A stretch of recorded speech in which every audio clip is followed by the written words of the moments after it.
So guys, varicocele के patient हो और आप ऑलमोस्ट सारे ट्रीटमेंट ले चुके हैं, जहाँ पर आप कहते हो कि हमने आयुर्वेद ट्रीटमेंट भी ले लिया, हमने होम्योपैथ ट्रीटमेंट भी ले लिया और इवन हमने एलोपैथी ट्रीटमेंट भी लिया, हमने सारे ट्रीटमेंट ले लिए, बट हमें रिजल्ट कहीं नहीं मिल रहा। एक्चुअली में यहाँ पर अगर मैं बात करूँ, अगर मैं नॉर्मली पेशेंट्स से भी नॉर्मली एक कन्वर्सेशन होती है तो हम हिस्ट्री टेकिंग में एक छोटा सा पार्ट रखते हैं उनकी गट हेल्थ के बारे में।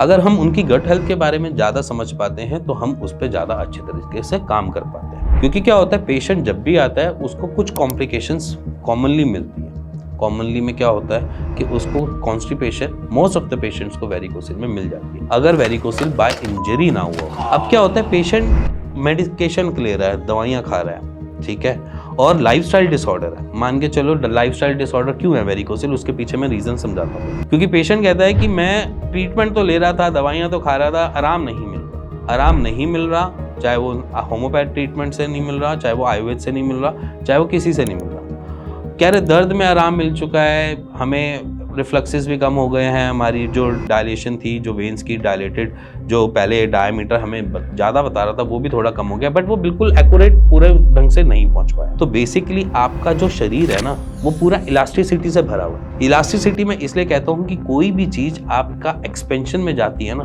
तो उसको रिकवर करना इट्स अ टास्क। अगर बहुत ओबीज बंदा भी है और वो एक्सरसाइज और डाइट से अपने आप को पतला कर भी लेता है, तब भी उसकी स्किन एज इन हैंगिंग या लटकती है ना, उसके पीछे रीज़न क्या है, या उसके ऊपर रिंकल्स क्यों पड़ रहे हैं, उसके पीछे रीज़न यही है कि हम जब एक जगह एक्सपेंशन ले लेते हैं तो हमको अपने पुराने स्ट्रक्चर पे आने के लिए टाइम लगता है। तो जो वो टाइम है ना वो आपको हर थेरेपी में देना पड़ेगा।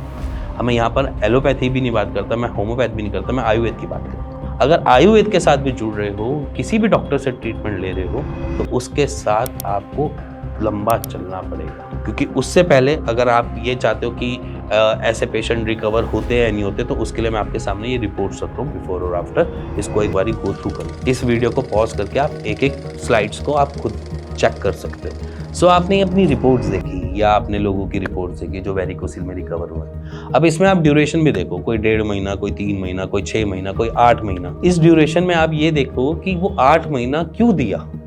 8 महीने में रिकवरी थी, उसके बाद उसको थोड़ा थोड़ा आराम मिलना चालू हुआ।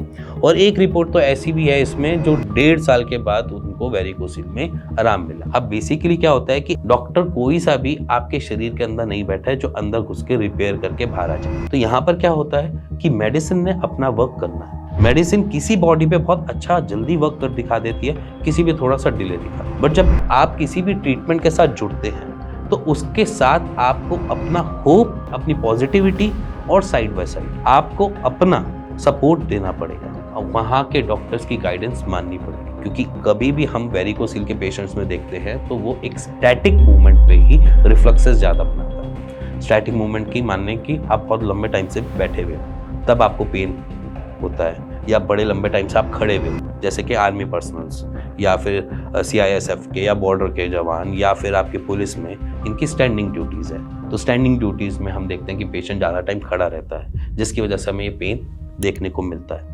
तो ये जो पेन है या रिफ्लेक्सेस बनने का तरीका है, ये एक पैटर्न है जब हम वेरिकोसिल हमें दिखाता है जब हम एक ही पोजीशन पे ज़्यादा बैठे होते हैं।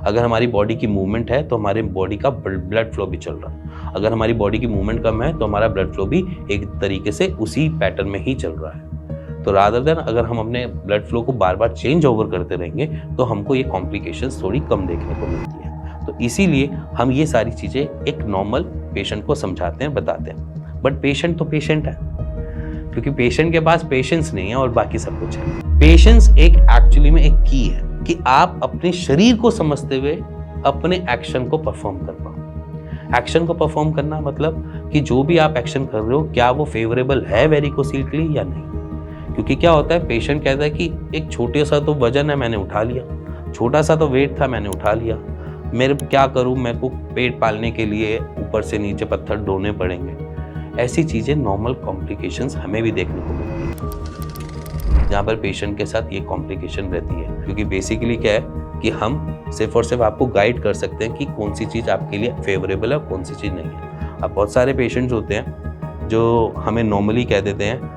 कि सर ये तो नॉर्मल सी चीज़ है, कुछ नहीं होता, हल्का सा हम घूम फिर आते हैं, बिना सपोर्टर के चले जाते हैं, अच्छा चले भी जाते हैं, वेट लिफ्टिंग भी कराते हैं जिम में। अब इतने टाइम से मैं एक्सरसाइज कर रहा हूँ वेट लिफ्टिंग की, अब वेट लिफ्टिंग छोड़ी थोड़ी ना जाती है, एक्सरसाइज छोड़ दूंगा तो मेरा शरीर पूरा पतला हो जाएगा, ये हो जाएगा, वो हो जाएगा, मतलब उनके पास बहाने हैं अपनी उस कमी को छुपाने के लिए।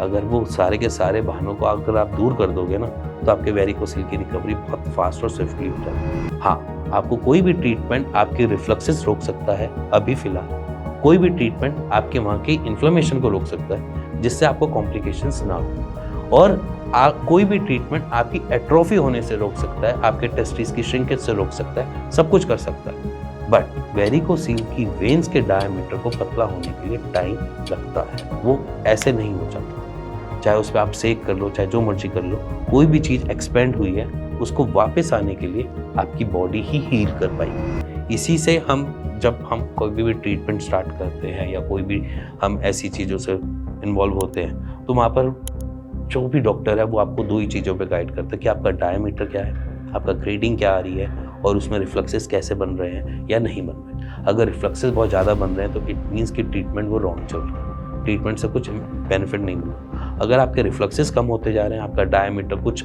से ही कम हो रहा है, बट वो ट्रीटमेंट लॉन्ग ड्यूरेशन के लिए आप चला सकते हो।